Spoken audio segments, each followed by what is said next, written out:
Mesopotamian bricks unveil the strength of the Earth's ancient magnetic field. University College London research reports. Ancient bricks inscribed with the names of Mesopotamian kings have yielded important insights into a mysterious anomaly in Earth's magnetic field 3,000 years ago, according to a new study involving University College London researchers. The research, published in the Proceedings of the National Academy of Sciences, describes how changes in the Earth's magnetic field imprinted on iron oxide grains within ancient clay bricks, and how scientists were able to reconstruct these changes from the names of the kings inscribed on the bricks. The team hopes that using the archaeomagnetism, quote-unquote, which looks for signatures of the Earth's magnetic field in archaeological items, will improve the history of Earth's magnetic field and can help better date artifacts that they previously could not. Co-author Professor Mark Altawil, UCL Institute of Archaeology, said, "We often depend on dating methods such as radiocarbon dates to get a sense of chronology in ancient Mesopotamia. However, some of the most common cultural remains, such as bricks and ceramics, could not typically be easily dated because they don't contain organic material. This work now helps create an important dating baseline that allows others to benefit from absolute dating using archaeomagnetism. The Earth's magnetic field weakens and strengthens over time, changes which imprint a distinct signature on hot minerals that are sensitive to the magnetic field.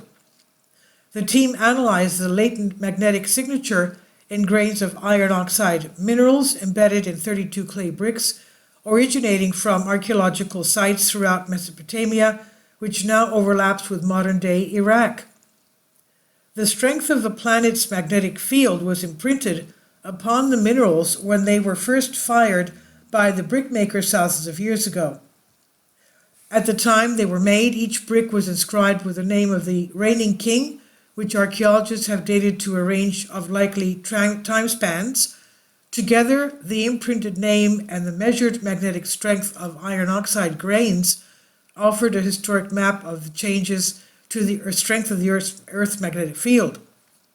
The researchers were able to confirm the existence of the Levantine Iron Age geomagnetic anomaly, a period when Earth's magnetic field was unusually strong around modern Iraq between about 1050 to 550 BC for unclear reasons.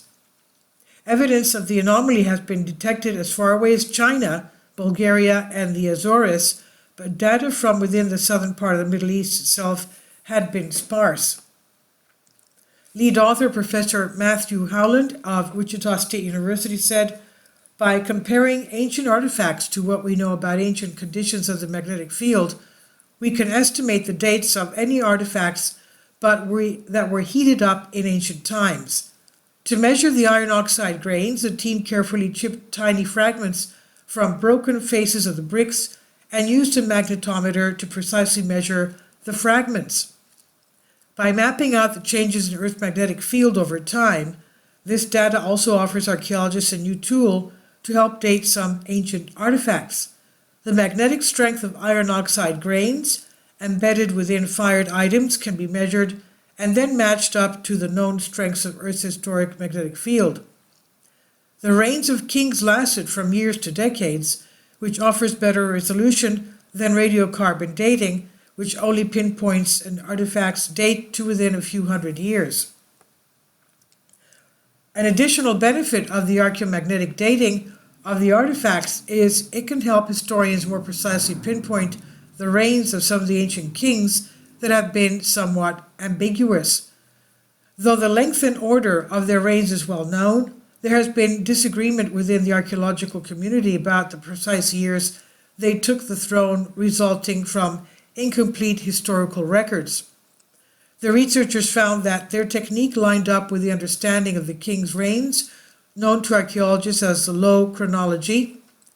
The team also found that in 5 others of their samples, taken during the reign of Nebuchadnezzar II from 604 to 562 BC, the Earth's magnetic field seemed to change dramatically over a relatively short period of time, adding evidence to the hypothesis that rapid spikes in intensity are possible.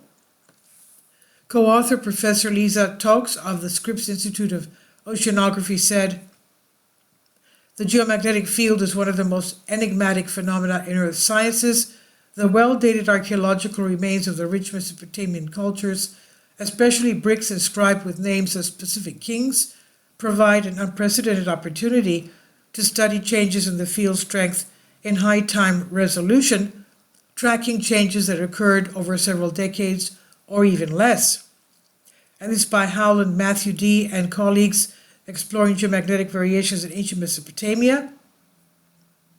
And this is from the Proceedings of the National Academy of Sciences by University College London, and it's on phys.org. Please leave your comments, and thank you for your support. Support my Patreon account. The daily posts are 5 videos daily, and they are totally different from what I have on my YouTube channel. Thank you so much for your support and that you find all my content so interesting. You'll find the Patreon account details in the description box below.